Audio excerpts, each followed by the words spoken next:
चलिए अब शुरू करते हैं सुपरफास्ट खबरों का सिलसिला। प्रदेश के किसानों को लेकर गहलोत सरकार ने बड़ा फैसला किया। केंद्रीय कृषि कानून को दरकिनार कर गहलोत सरकार प्रदेश के किसानों के लिए नए कानून लेकर आएगी। बैठक में केंद्रीय कृषि कानून को बाईपास करके उनकी जगह विधेयक लाकर राज्य के कानून लागू करने का फैसला हुआ। मंत्रिपरिषद की बैठक में सभी मंत्रियों ने एक सुर में इस पर सहमति दी।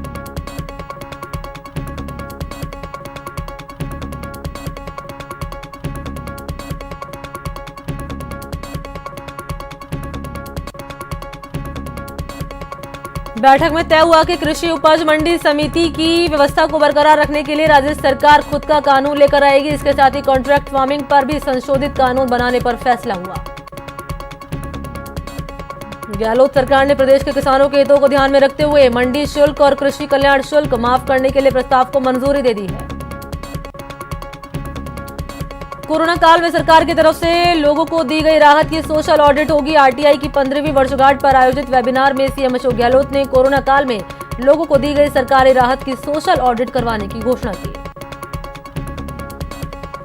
सीएम गहलोत ने आगामी 1 महीने में राज्य सूचना आयोग में मुख्य सूचना आयुक्त के साथ अन्य सूचना आयुक्तों की नियुक्ति करना और आरटीओ आवेदन के माध्यम से सूचना प्राप्त करने की प्रक्रिया को 31 दिसंबर तक पूरी ऑनलाइन करने की घोषणा की है। कांग्रेस ने निगम चुनाव के लिए 6 निगमों में 3 कमेटियों का गठन किया। जयपुर में पीसीसी ऑफिस में हुई बैठक में इन कमेटियों का गठन हुआ। बैठक की अध्यक्षता पीसीसी चीफ गोविंद सिंह डोटासरा ने की। कांग्रेस ने निकाय चुनाव के लिए 3 ऑर्गेनाइजिंग कमेटियों का गठन किया। साथ ही निकाय चुनाव के लिए 1 एआईसीसी कोऑर्डिनेटर और 3 ऑब्जर्वर भी नियुक्त किए। प्रदेश प्रभारी अजय माकन ने नियुक्ति के आदेश जारी कर दिए। एआईसीसी सचिव काजी निजामुद्दीन को नगर निगम चुनाव के लिए एआईसीसी कोऑर्डिनेटर बनाया गया है। नगर निगम चुनाव की तीनों ऑर्गेनाइजिंग कमेटियों में 3 एआईसीसी के सचिव को ऑब्जर्वर लगाया गया है। जयपुर में तरुण कुमार, कोटा में सोनल पटेल, जोधपुर में बीपी सिंह को एआईसीसी ऑब्जर्वर की जिम्मेदारी दी गई है। कांग्रेस प्रदेश अध्यक्ष गोविंद सिंह डोटासरा जयपुर के दूधो अस्पताल के क्रमोन्नयन का लोकार्पण करेंगे। इसके बाद कोरोना जागरूकता अभियान की भी शुरुआत करेंगे। नगर निगम के चुनाव में पार्षद के टिकट वितरण को लेकर पीसीसी में कांग्रेस प्रदेश अध्यक्ष गोविंद सिंह डोटासरा की अध्यक्षता में बैठक हुई। बैठक में चुनावी रणनीति पर मंथन के साथ साथ पार्षद उम्मीदवार तय करने के मापदंडों पर मंथन हुआ। बैठक में तय हुआ कि विधायक और विधायक उम्मीदवार केवल एक जिता उम्मीदवार का पैनल बनाकर सौंपे। जयपुर के दोनों नगर निगमों में उम्मीदवार चयन की कवायद शुरू हो चुकी है। विधायकों और हारे हुए विधायक उम्मीदवारों से बुधवार तक पार्षद के लिए सिंगल नाम का पैनल मांगा गया है। विधायकों से आए हुए पैनल पर ऑर्गेनाइजिंग कमेटी चर्चा करके प्रदेश नेतृत्व को सौंपेगी। जयपुर के प्रभारी मंत्री शांति धारीवाल के घर पर आज जयपुर के दोनों नगर निगमों में चुनावी रणनीति तय करने के लिए बैठक बुलाई गई। बैठक में पार्षद उम्मीदवारों के पैनल पर चर्चा के साथ चुनावी रणनीति पर भी रणनीति बनाई जाएगी। निकाय चुनाव को लेकर बीजेपी मुख्यालय में भी बैठक हुई। बैठक में जयपुर हेरिटेज, जयपुर ग्रेटर निकाय को लेकर रणनीतियों पर मंथन हुआ। बीजेपी प्रदेश अध्यक्ष सतीश पूनिया ने करौली मामले पर सीएम के बयान पर पलटवार किया। सतीश पूनिया ने कहा कि मुख्यमंत्री का बयान दुर्भाग्यपूर्ण है। पूनिया ने कहा कि सरकार अपनी प्रशासनिक विफलता को छुपाने के लिए बयानबाजी कर रही है।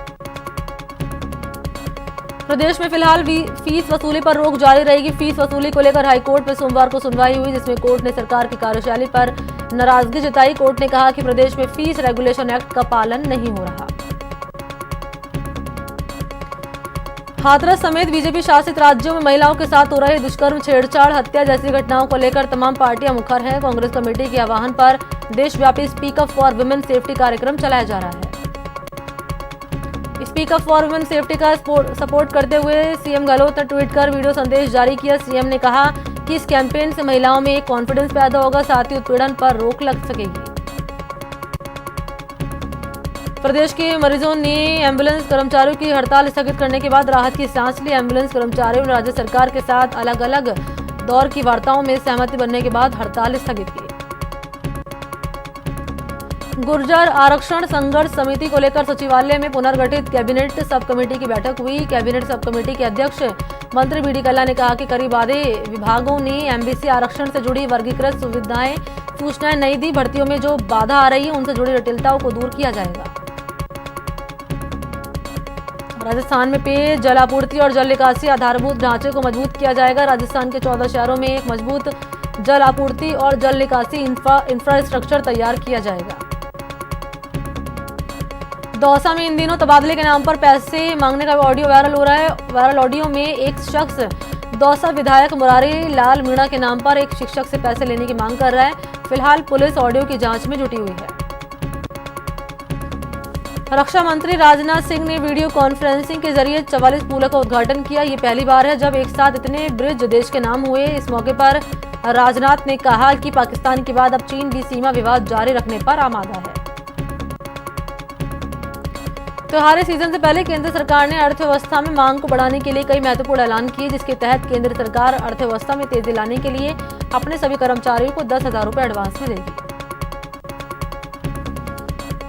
निर्मला सीतारमण ने कहा कि केंद्र का प्रस्ताव कानून के दायरे में है, लेकिन अगर कुछ राज्यों को मंजूर नहीं है तो फिर आगे देखते हैं क्या समाधान निकलता है। केंद्र के प्रस्ताव का विरोध करने वाले राज्यों में दिल्ली, केरल, पश्चिम बंगाल, तेलंगाना, छत्तीसगढ़, तमिलनाडु शामिल है। जीएसटी मुआवजे के विवाद को हल करने को लेकर सोमवार को जीएसटी काउंसिल की बैठक हुई। बैठक के बाद केंद्रीय वित्त मंत्री निर्मला सीतारमण ने कहा कि जिस मुद्दों को लेकर ये बैठक हुई उस पर सहमति नहीं बन पाई। प्रधानमंत्री नरेंद्र मोदी ने ट्वीट कर लिखा कि वित्त मंत्री निर्मला सीतारमण द्वारा सोमवार को की गई घोषणाएं समय से उठाए गए कदम हैं और उनसे अर्थव्यवस्था में मांग को बढ़ावा मिलेगा। नीट का रिजल्ट अब 16 अक्टूबर को आएगा। सुप्रीम कोर्ट ने सोमवार को सुनवाई करते हुए 13 सितंबर को परीक्षा नहीं हो पाए कैंडिडेट्स के लिए 14 अक्टूबर को दोबारा नीट आयोजित करने की अनुमति दे दी है।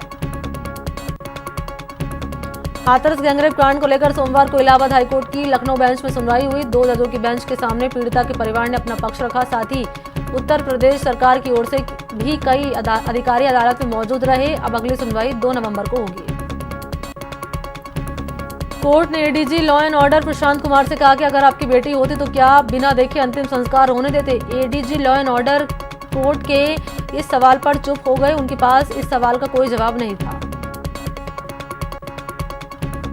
लखनऊ में अदालत की कार्रवाई में शामिल होकर पीड़ित परिवार देर रात वापस हाथरस पहुंचा। पुलिस की कड़ी सुरक्षा के बीच रात 11 बजे करीब पीड़ित परिवार वापस अपने गांव पहुंचा। पीड़ित परिवार ने कहा कि इस मामले में जब तक उन्हें न्याय नहीं मिलता वो पीड़िता की अस्थियां विसर्जित नहीं करेंगे। इससे पहले जब हाथरस प्रशासन ने देर रात पीड़िता के शव को जला दिया था तो इससे नाराज पीड़ित परिवार ने काफी समय तक चिता से पीड़िता की अस्थियां नहीं उठाई थी।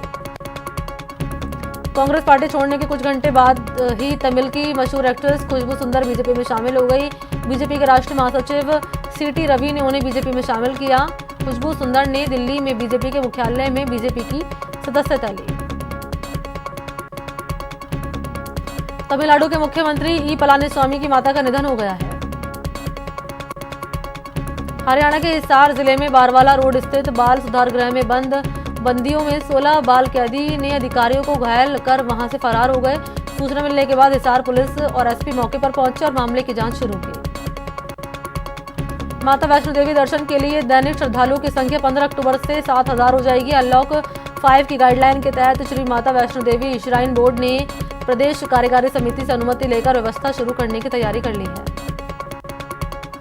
लंबे इंतजार के बाद आज से अक्षरधाम मंदिर के दरवाजे खुलने जा रहे हैं। कोरोना वायरस के संक्रमण को ध्यान में रखते हुए 24 मार्च को घोषित किए गए देशव्यापी लॉकडाउन के बाद अक्षरधाम मंदिर के दरवाजे श्रद्धालुओं के लिए पहली बार खुलेंगे।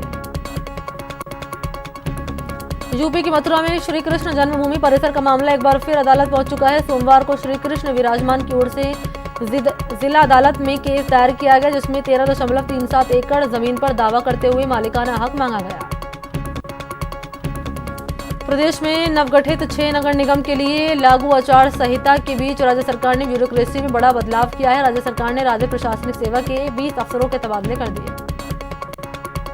सरकार ने कई जिलों में खाली चल रहे उपखंड अधिकारियों के पदों पर नियुक्ति दे दी है। लंबे समय से खाली चल रहे थे ये पद, करीब 1 दर्जन एसडीएम बदल दिए गए। कार्मिक विभाग ने इसके आधिकारिक आदेश जारी किए। बीकानेर के नगर पालिका चुनाव को लेकर आज लॉटरी निकाली जाएगी। कलेक्ट्रेट सभागार में ये लॉटरी निकाली जाएगी।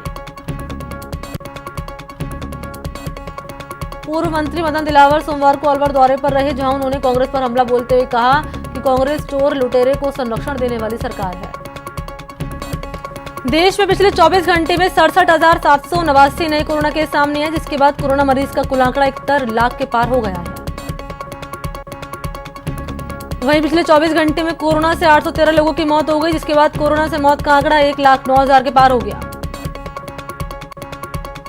हालांकि पिछले 24 घंटे में 71,564 मरीज ठीक भी हुए, जिसके बाद ठीक हुए मरीज का आंकड़ा 61,46,000 हो गया। मरुधरा में भी कोरोना की तेज रफ्तार जारी है। पिछले 24 घंटे में प्रदेश में 2,132 नए केस सामने आए और कुल मरीज का आंकड़ा 1,61,000 के पार हो गया।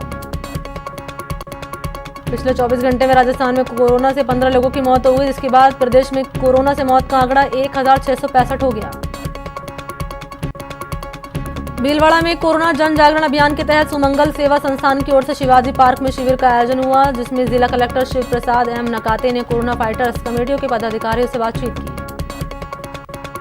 कोटा में होम आइसोलेटेड 3 मरीजों की तबीयत बिगड़ गई। चिकित्सा विभाग की टीमों ने मुस्तैदी से देखभाल करते हुए तीनों को कोविड अस्पताल में भर्ती करवा दिया है। कोटा संभाग के सबसे बड़े एमबीएस अस्पताल में पोस्ट कोविड रिहैबिलिटेशन सेंटर खोला जाएगा। कोरोना से स्वस्थ हो चुके नागरिकों की समस्या निराकरण के लिए एमबीएस अस्पताल में पोस्ट कोविड रिहैबिलिटेशन सेंटर खोला जाएगा। झालावाड़ में मानवता को शर्मसार कर देने वाला मामला सामने आया, जहां एक पिता ने पैसे के लालच में अपनी नाबालिग बेटी का 2 लाख रुपए में किसी व्यक्ति से सौदा करने का उसकी बेटी ने आरोप लगाया। पीड़िता के अनुसार सौदा किए जाने वाले आरोपी ने 2 महीने तक बालिका के साथ दुष्कर्म किया। अलवर में बोरिंग से पानी भरने को लेकर विवाद में कुछ लोगों ने एक महिला की लाठी से पीट कर डंडों से हत्या कर दी। मृतक के बेटे ने चाचा और भाई पर हत्या का केस दर्ज करवाया है। बूंदी के तालेड़ा में हुई युवक की हत्या मामले का पुलिस ने पर्दाफाश किया। पुलिस ने मामले में महिला और उसके पति बेटे को गिरफ्तार किया। बारा में बाइक चोरी करने वाले गिरोह का पर्दाफाश हुआ। पुलिस ने 2 चोरों को गिरफ्तार कर उनके पास से 6 बाइक बरामद की। श्रीगंगानगर पुलिस ने अवैध शराब के खिलाफ कार्रवाई करते हुए एक युवक को गिरफ्तार किया। युवक के पास से 40 लीटर हथकड़ शराब बरामद हुई। दौसा के सिकंदरा में एक महिला ने फांसी लगाकर जान दे दी। पुलिस मामले की जांच कर रही है। श्रीगंगानगर के पुरानी आबादी स्थित कब्रिस्तान में पुलिस ने परिजनों की उपस्थिति में एक युवक की कब्र खोदकर शव बाहर निकाला। मेडिकल बोर्ड की टीम ने यहां पोस्टमार्टम किया और शव को वापस दफना दिया। करौली के सपोर्टरा में पुजारी को जिंदा जलाए दिए जाने वाले मामले को लेकर सीकर में कई संगठनों की ओर से राष्ट्रपति और मुख्यमंत्री के नाम एसडीएम को ज्ञापन दिया। ज्ञापन देते हुए कई संगठनों के लोगों ने सभी आरोपियों की जल्द गिरफ्तारी की मांग की। सीकर के लक्ष्मणगढ़ में युवक ने फांसी लगाकर आत्महत्या कर ली। पुलिस ने शव का पोस्टमार्टम कराकर परिजनों को सौंप दिया और मामले की जांच शुरू की। टोंक में पुलिस ने अवैध बजरी के खिलाफ 3 अलग अलग जगहों पर कार्रवाई करते हुए 3 ट्रेलर और 5 ट्रैक्टर ट्रॉले जब्त की, साथ ही एक युवक को गिरफ्तार भी किया। अजमेर पुलिस ने सट्टे के खिलाफ कार्रवाई करते हुए 3 सटोरियों को गिरफ्तार किया, जिनके पास से 14,000 की नकदी बरामद हुई। अजमेर पुलिस ने अवैध हुक्का बार के खिलाफ कार्रवाई करते हुए युवक को गिरफ्तार किया, जिसके पास से हुक्का बार में काम आने वाली सामग्री को जब्त किया। बांसवाड़ा में चेन स्नैचिंग की वारदातें बढ़ती जा रही हैं। इस बार बाइक सवार बदमाशों ने एक महिला के गले से सोने की चैन छीन ली और आराम से फरार हो गए। उदयपुर के गोगुंदा हाईवे पर अचानक ऑटो में आग लग गई और ऑटो जलकर राख हो गया और इस दौरान ऑटो चालक ने कूदकर जान बचाई। आग के कारणों का खुलासा नहीं हुआ। उदयपुर के आमेट के भादला गांव में खेत पर काम करने के दौरान एक बुजुर्ग पर मधुमक्खियों ने हमला कर दिया। खेतों में मौजूद लोगों ने बुजुर्ग को आमेट सीएचसी पहुंचाया, जहां इलाज के दौरान बुजुर्ग की मौत हो गई। दौसा के नांदरी भालपुर मार्ग पर एक अज्ञात टेम्पो ने बाइक को टक्कर मार दी। हादसे में बाइक सवार युवक की मौत हो गई। राजस्थान यूनिवर्सिटी में शिक्षक काम छोड़कर धरने की राह पर उतर आए। दरअसल आरयू में लगे असिस्टेंट प्रोफेसर और एसोसिएशन प्रोफेसर का प्रोबेशन 6 महीने पहले पूरा हो चुका है, लेकिन शिक्षकों का अभी तक स्थायी नियमकरण नहीं किया गया है। भरतपुर में नर्सिंग छात्रों ने कलेक्ट्रेट के सामने प्रदर्शन किया। ये छात्र अपने आप को अगले साल में प्रमोट करने की मांग कर रहे थे। प्रदर्शनकारी छात्रों ने मुख्यमंत्री के नाम कलेक्टर को ज्ञापन दिया। कोटा विश्वविद्यालय में लॉ कॉलेज के छात्रों ने अगली कक्षाओं में छात्रों को बिना परीक्षा के प्रमोट करने की मांग की और छात्र संघ अध्यक्ष मनीष चौधरी के नेतृत्व में विरोध प्रदर्शन किया। दौसा में बजरी से भरे ट्रैक्टर से हुई बाइक सवार की मौत के बाद हंगामा जारी है। इस बीच लोगों को तितर बितर करने के लिए पुलिस ने लाठीचार्ज किया। पुजारी को जलाकर जिंदा जलाने के मामले को लेकर मुख्य सचेतक महेश जोशी पीड़ित परिवार से मिले। इस दौरान उनके साथ कई मंत्री मौजूद रहे। मुख्य सचेतक महेश जोशी ने पीड़ित परिवार को 5 लाख का चेक भी दिया। करौली जिले के सपोल्ट्रा में पुजारी की हत्या मामले में श्रीगंगानगर में ब्राह्मण समाज का विरोध प्रदर्शन जारी, जिसको लेकर ब्राह्मण समाज ने कलेक्ट्रेट पर प्रदर्शन किया और सीएम के नाम ज्ञापन दिया। कोटा शहर में किसानों ने संभागीय आयुक्त कार्यालय पर विरोध प्रदर्शन किया और सरकार से कृषि बिल को वापस लेने की मांग की।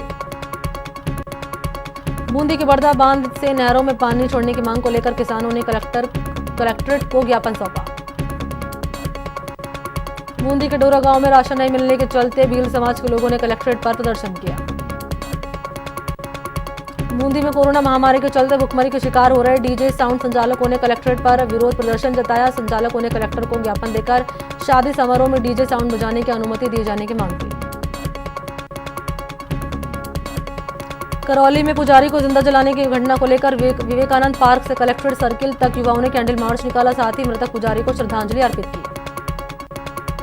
सीकर जिला मुख्यालय पर बीजेपी महिला मोर्चा की ओर से राजमाता विजयराजे सिंधिया का जन्म दिवस मनाया गया। इस मौके पर महिला मोर्चा की सदस्यों ने गायों को हरा चारा खिलाकर राजमाता को याद किया।